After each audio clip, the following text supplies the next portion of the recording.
Okay, here we go.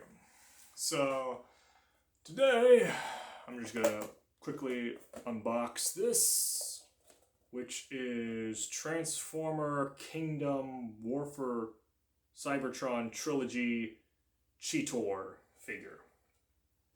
And I was very surprised that I actually are doing this because this is not too long after I watched. Found a way to watch Beast Wars and Beast Machines. Well, it has been some time, but I became a big fan of it, and finally, I have the figure here. So that's pretty cool. That they gave people another chance to relive their childhood if they grew up getting these toys and just enjoying the show. Cheetor was not one of my favorite characters, but he was an okay character, and so we're gonna open them up and we're gonna see what happens here.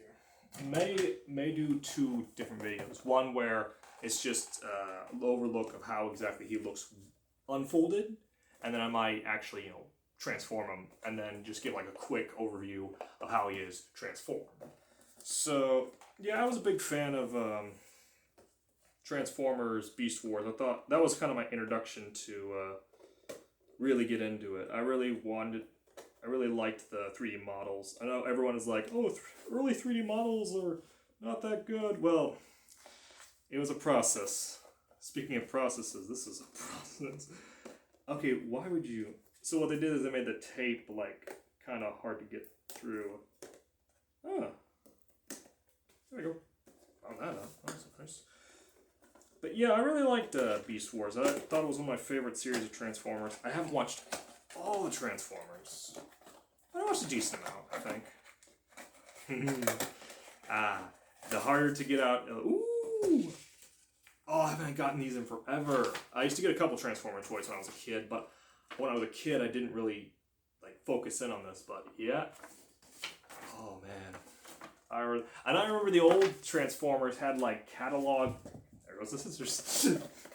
Had a catalog thing where they could actually, oh, dude, this is sick.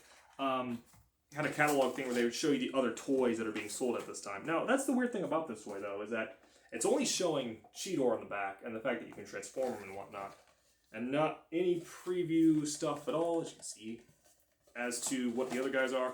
I know that there's can't say her name. Can't think of her name.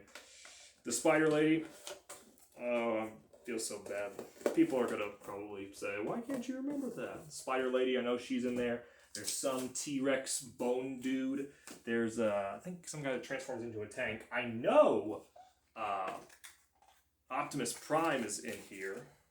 Or Maximum Prime. There we go. Maximus Prime is in here. So I know he's in. And then I don't know there's probably both versions of Megatron. Those would be cool to get my hands on. It's just those versions of Megatron, because Megatron, the guy who voiced Megatron, was clearly made Megatron a so much more interesting villain. Not to say that the old Megatron is bad or anything. No, the old Megatron's voice is still good, but it's so unique, T-Rex guy and whatnot. Oh, the dragon. Now, I don't know what this whole War for Cybertron thing is. I do enjoy the fact that they're allowing us to get these familiar faces here.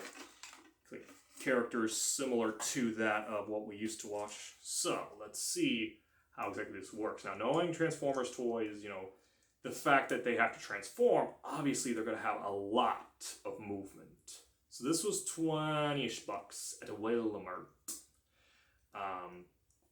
And you can definitely see a lot of different movable parts you have to work with and whatnot, and man, there's just so much to dissect here. I can't even go over all of this, We've already wasted 4 minutes of our lives, and already there's so much.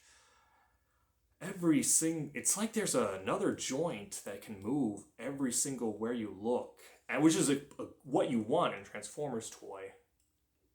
But are the joints enough? Some of these places I can feel are kind of stiff. Well, that seemed pretty solid, whatever that was. But some of these places are pretty stiff. Some of these are not that stiff. It all depends All kind of depends on what exactly you're going for. And I guess the main feature is they want to figure out two major things. One, can you move it and maneuver it in this mode? Which it seems like you can. I am a little bit confused by the arms here, because I would want the elbow move. There we go. Elbow move forward like that.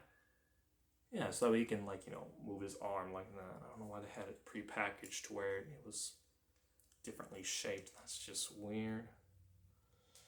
Cheetor was okay. He was kind of like equivalent to Bumblebee. Second-ish command.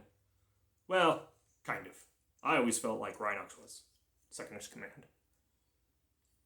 But, I think this guy deserves some... Ooh, why does not... Ooh, the knee joint, I'll take off points for that, because that's just a hardish bend out of the plastic. Though I understand that sometimes they have to... Oh, wait. Waist. Wasty turn. It is a tad bit weird, because I'm really not sure what you're supposed to do with the back. Wait, hold on a second. Wait a minute. No, not that way. Oh my goodness. These legs on the back, they can only move that way that much, and that way that much. Oh my goodness. I know there's a lack of crap I could get into, but I'm just unboxing this, so it looks a lot like it. It feels a lot like it, has a lot of joints. I really like this guy. Given so far,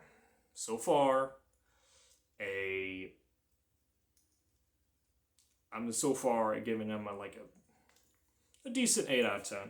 Not a perfect figure. He's a little tad bit small, but I mean, can't really complain. He was a figure. Like $20 for something this small. It's just, So I'm getting like 8 out of 10s, because I would technically go with a tad bit cheaper price, 1, and 2, some of these joints are a little stiff.